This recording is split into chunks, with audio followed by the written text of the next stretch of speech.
स्वागत है आपको एक बार फिर से आपके अपने यूट्यूब चैनल रस्तोगी कोचिंग में। आज के इस वीडियो में क्लास 10 के विज्ञान अभ्यास 1 के बारे में अध्ययन करेंगे। पिछले भाग में जो हम लोग पढ़े थे रासायनिक अभिक्रिया के प्रकार, तो रासायनिक अभिक्रिया जो है टोटल 12 प्रकार का बताया गया था। तो पहला जो बताया गया था योगात्मक अभिक्रिया या संयोजन अभिक्रिया क्या है, वियोजन अपघटन अभिक्रिया, विस्थापन या प्रतिस्थापन अभिक्रिया, द्विविस्थापन अभिक्रिया, उत्क्रमणीय अभिक्रिया और क्या है अनुत्क्रमणीय अभिक्रिया, ऊष्माक्षेपी अभिक्रिया, ऊष्माशोषी अभिक्रिया, अवक्षेपण अभिक्रिया, उदासीनीकरण अभिक्रिया, उपचयन या ऑक्सीकरण अभिक्रिया, अपचयन अभिक्रिया। तो टोटल 12 अभिक्रिया बताया गया था।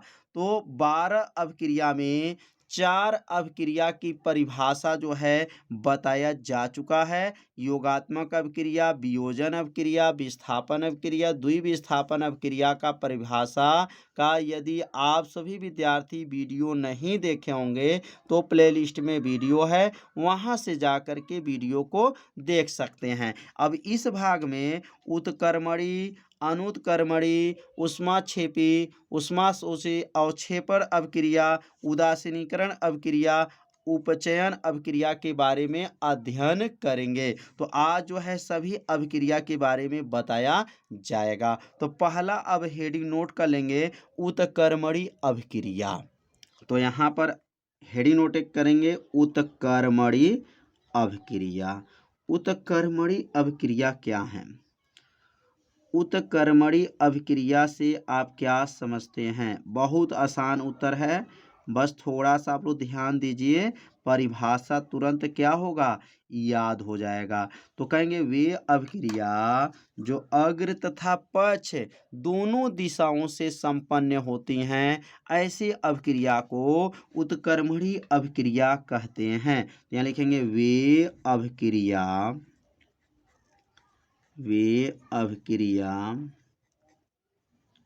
अभिक्रिया जो अग्र तथा पक्ष, अग्र माने आगे, अग्र तथा पक्ष, पक्ष माने पीछे, अग्र तथा पक्ष दोनों दिशाओं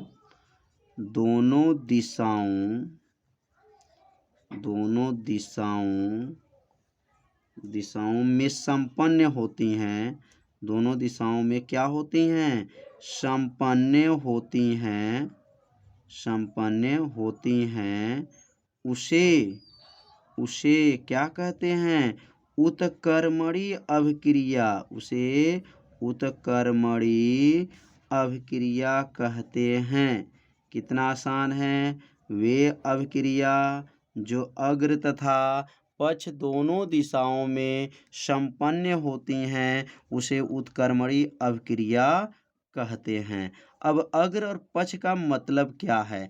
अब यहाँ पे लिखेंगे इसे डबल तीर, याद रखेंगे, इधर से भी तीर रहेगा और इधर से भी तीर रहेगा। मतलब यह तीर को ध्यान देंगे, जब ऐसे तीर दिखाई देगा तो समझ जाइएगा उत्क्रमणीय अभिक्रिया है। इसे चिन्ह से प्रदर्शित करते हैं।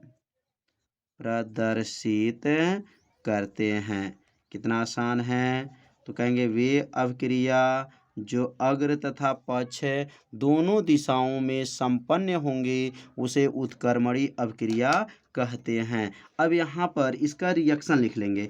अब यहाँ पे ऐसा रिएक्शन लिखेंगे जो अग्र और पक्ष दोनों दिशाओं में होगा। जैसे फास्फोरस पेंटाक्लोराइड को जब गर्म करते हैं तो यह बनता है फास्फोरस ट्राइक्लोराइड।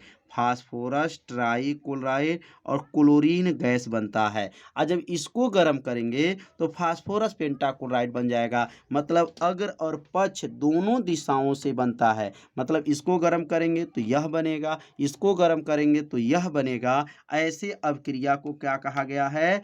उत्क्रमणीय अभिक्रिया कहा गया है। तो याद रखेंगे इसमें जो है बहुत ज़्यादा केमिकल नहीं है जो ऐसे होता है। मतलब बहुत जो है बहुत कम अभिक्रिया ऐसा मिलेगा जिसमें इसको गर्म करेंगे तो यह बनेगा और इसको गर्म करेंगे तो यह बनेगा। अगला जो रिएक्शन लिख सकते हैं नाइट्रोजन और हाइड्रोजन।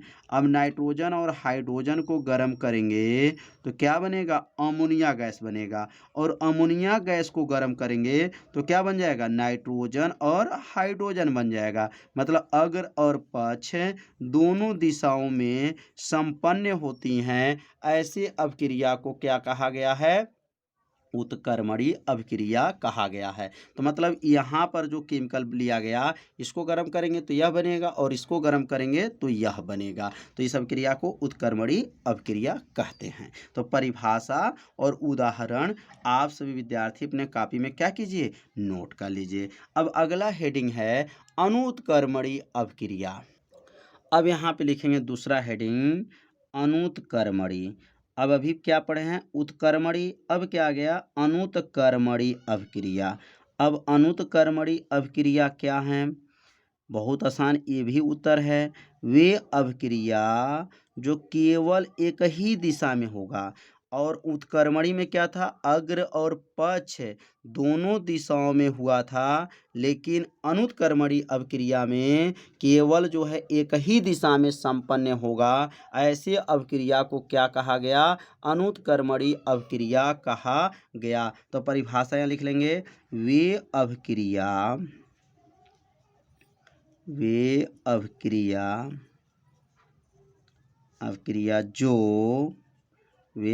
जो केवल एक ही दिशा में, केवल एक ही दिशा में क्या होती हैं, एक ही दिशा में संपन्न होती हैं,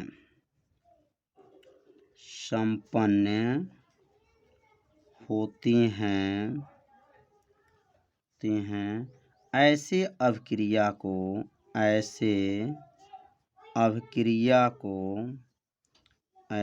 अभिक्रिया को क्या कहते हैं, ऐसे अभिक्रिया को अनुत्कर्मणी अभिक्रिया कहते हैं, अनुत्कर्मणीय अभिक्रिया कहते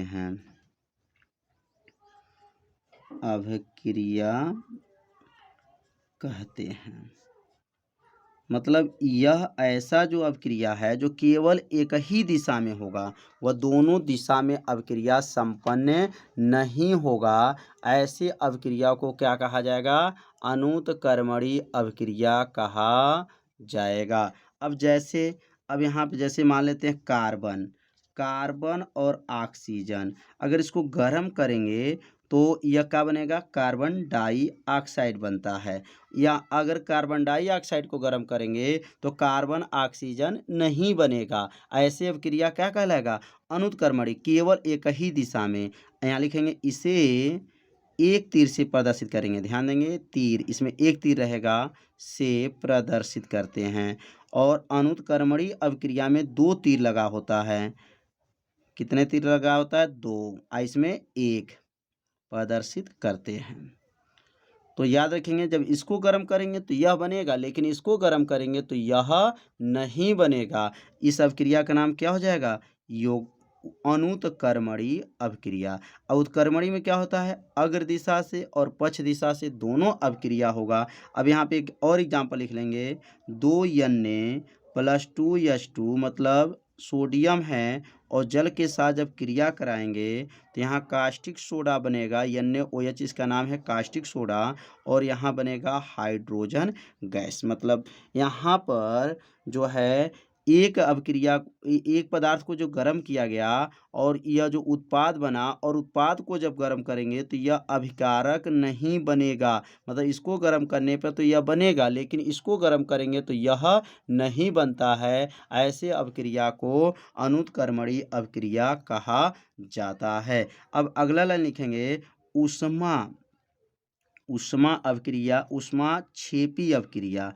अब ऊष्माक्षेपी अभिक्रिया क्या है, ऊष्माक्षेपी अभिक्रिया से आप क्या समझते हैं, तो कहेंगे वे अभिक्रिया जो ऊष्मा को क्या करे, बाहर करता है, जो ऊष्मा को बाहर करता है वह ऊष्माक्षेपी अभिक्रिया कहलाता है। अब ये अभिक्रिया जो ऊष्मा को लेता है उसे ऊष्माशोषी अभिक्रिया कहते हैं। मतलब ऊष्मा जो बाहर निकलेगा, ऊष्मा निर्मुक्त होगा, ऐसे अभिक्रिया को ऊष्माक्षेपी अभिक्रिया कहते हैं। तो यहाँ पहले लिख लेंगे वे अभिक्रिया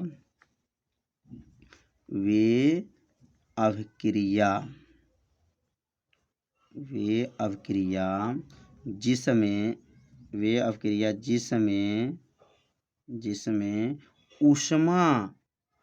ऊष्मा क्या हो, निर्मुक्त हो। निर्मुक्त माने बाहर निकलता हो।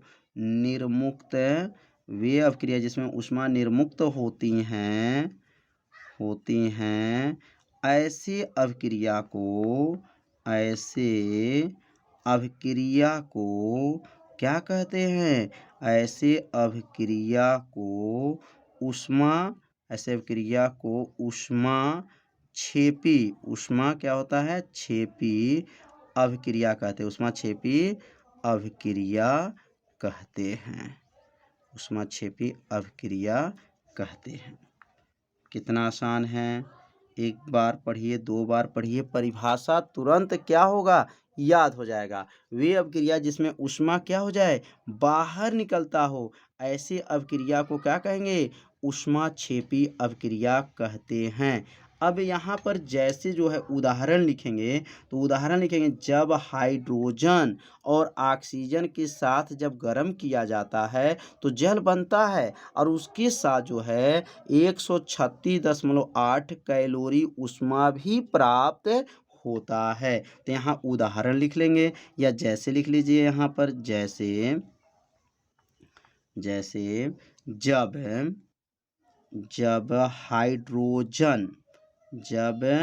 हाइड्रोजन तथा ऑक्सीजन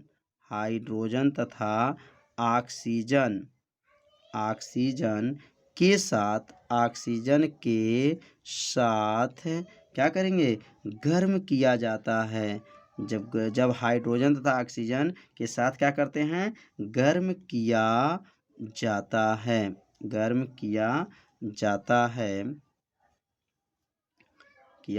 है तो क्या बनता है, तो जल बनता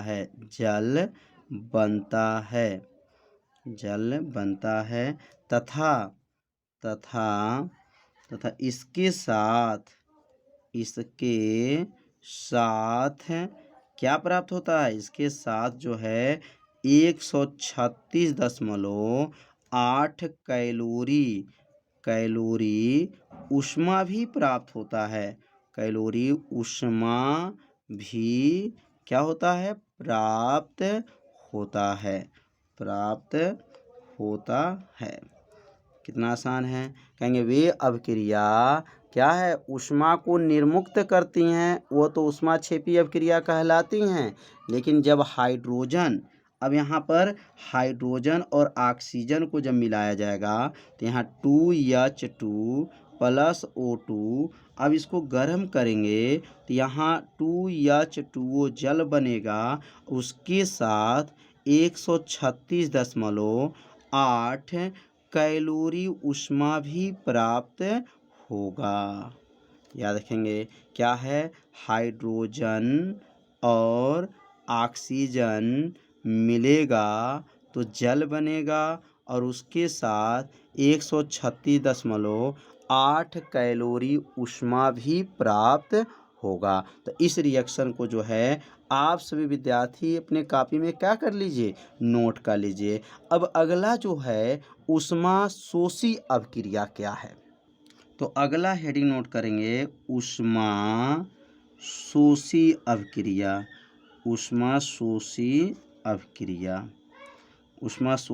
अभिक्रिया क्या है। अब ये भी इसके पहले क्या पढ़े हैं, ऊष्माक्षेपी अभिक्रिया, तो उसमें ऊष्मा क्या हो रहा था, बाहर निकल रहा था, और इसमें ऊष्मा क्या होगा, अवशोषित होगा, मतलब ऊष्मा को ले लेगा। तो कहेंगे यहाँ पर वे अभिक्रिया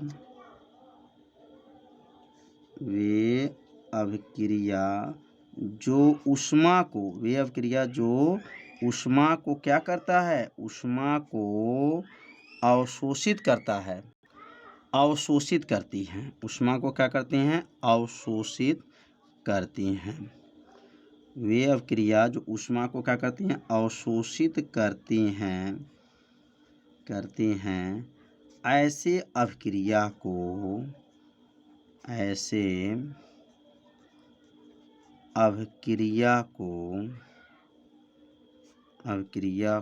क्या कहते हैं, ऊष्मा शोषी अभिक्रिया कहते हैं। ऊष्मा शोषी अभिक्रिया कहते हैं। कितना आसान है। वे अभिक्रिया जो ऊष्मा को क्या करते हैं, अवशोषित करते हैं, अवशोषित अभिक्रिया कहते हैं। अब यहाँ पर जैसे लिख लेंगे एग्जाम्पल, जैसे यह ऊष्मा को क्या करेगा, लेगा तभी यह क्रिया होगा। इसके पहले क्या बताया गया था, उसमें ऊष्मा बाहर निकल रहा था, इसमें ऊष्मा को लेना पड़ेगा। ऊष्मा शोषी में ऊष्मा लेना पड़ेगा, ऊष्मा छेपी में ऊष्मा को बाहर करना पड़ेगा। तो ये लिखेंगे जब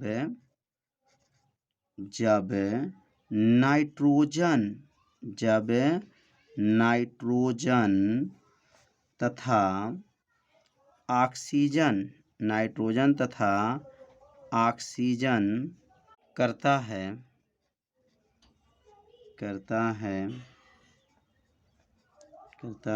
तो संयोग के समय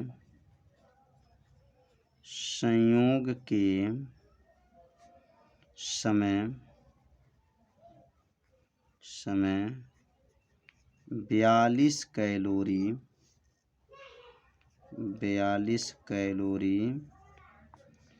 ऊष्मा की आवश्यकता होता है, ऊष्मा की अवशोषित होता है, अवशोषित करके ऊष्मा की अवशोषित करके ऊष्मा, यहाँ लिख लेंगे ऊष्मा अवशोषित करके नाइट्रिक क्या बनाएगा, नाइट्रिक ऑक्साइड बनाता है, नाइट्रिक ऑक्साइड बनाता है।